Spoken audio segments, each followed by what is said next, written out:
Your Excellency, President Yoweri Museveni, ministers, senior government officials, distinguished business leaders, ladies and gentlemen, I thank and express my profound appreciation for His Excellency, President Yoweri Museveni, the government and the people of the Republic of Uganda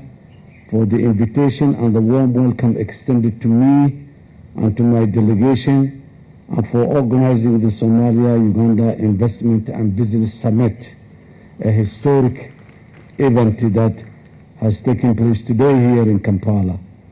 Somalia and Uganda enjoyed growing cordial and excellent bilateral ties based on common shared history, values, and mutual interests. We value these ties and will work to further enhance them in the spirit of Pan-Africanism and East African brotherhood. In 2007, Uganda was the first country to respond to Somalia's call for deployment of peacekeeping troops, and the Ugandan People's Defense Forces UPDF till today continue to support us in our fight against the terrorism and keeping the peace in Somalia. This is a sacrifice and contribution at its highest level from a nation to another brotherly nation. We are grateful for the support, and we assure you, Your Excellency, that the sacrifices made by Uganda boys and girls will not be in vain. The Somali people are very entrepreneurial, and many have invested in key sectors of Ugandan economy, including manufacturing, real estate, and other thriving sectors. We look forward to welcoming Ugandan business people willing to invest in many of our competitive industries,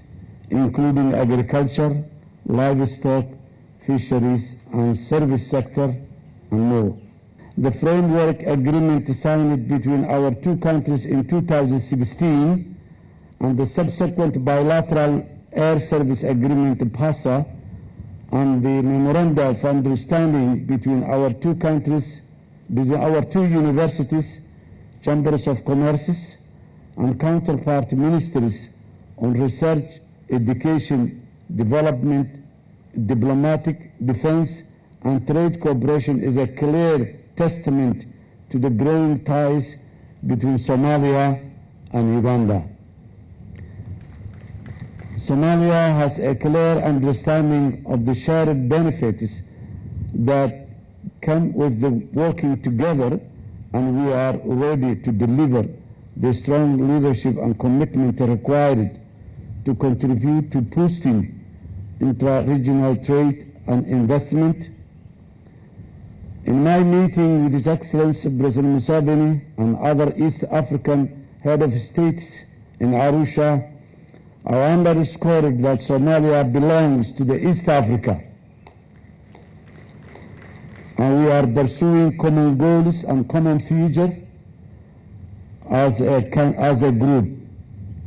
Somalia-Uganda Investment and Business Summit is crucial and timely, as it comes just a few weeks after I requested the East African Community heads of state, with the presence of His Excellency President Museveni, to champion Somalia's bid to become the 80th member joining the East African community. Africa in general is blessed with wealth and has a large economy. However, because of fragmented markets, tariff and non-tariff barriers, our intra-regional and intra-continental trade is below 20% compared to about 60% in Asia. We are confident that this summit will contribute to the acceleration of intra-regional trade investment flows between our two countries, further opportunities to grow. Somalia has unlimited wide economic opportunities to offer to partners willing to trade with or invest in our country. With the longest coastline in the mainland Africa, Somalia boasts abundant, untapped natural resources, vast arable land, and promising climate for renewable energy, entrepreneurial culture, a thriving private sector, and a young workforce ready to engage in the economic aspects. We've made significant strides in state building, economic reform, and maintaining macroeconomic stability, notwithstanding the very difficult challenges we are facing right now.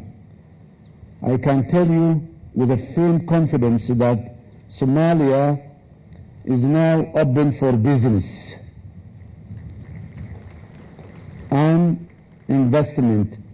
and willing to increase the volume of bilateral trade between our two countries and identify opportunities for investment, trade, and tourism for both our countries and our people.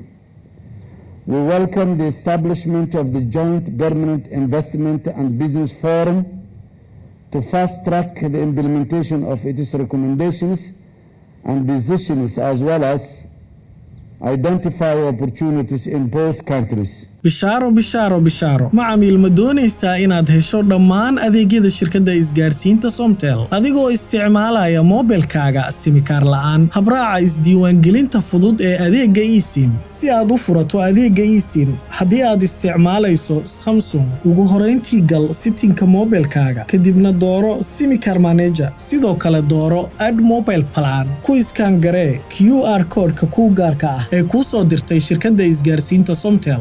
dambayntii confirm garee hambalyo waad ku guuleysatay isdiiwaangelinta adeegga eSIM ee shirkadda isgaarsiinta Somtel si aad u furato adeegga eSIM haddii aad isticmaalayso iPhone ugu horeyntii gal settingka mobilkaaga kadibna dooro Cellular sidoo kale dooro add Cellular plan ku aadi QR code-ka ku gaarka ah ee ku soo dirtay shirkadda isgaarsiinta Somtel ugu dambayntii confirm garee hambalyo waad ku guuleysatay isdiiwaangelinta adeegga eSIM fiiro gaar ah ugu horeyntii hubi inaad haysato internet ka hor inta aadan gudagelin habraaca isdiiwaangelinta fudud ee adeegga eSIM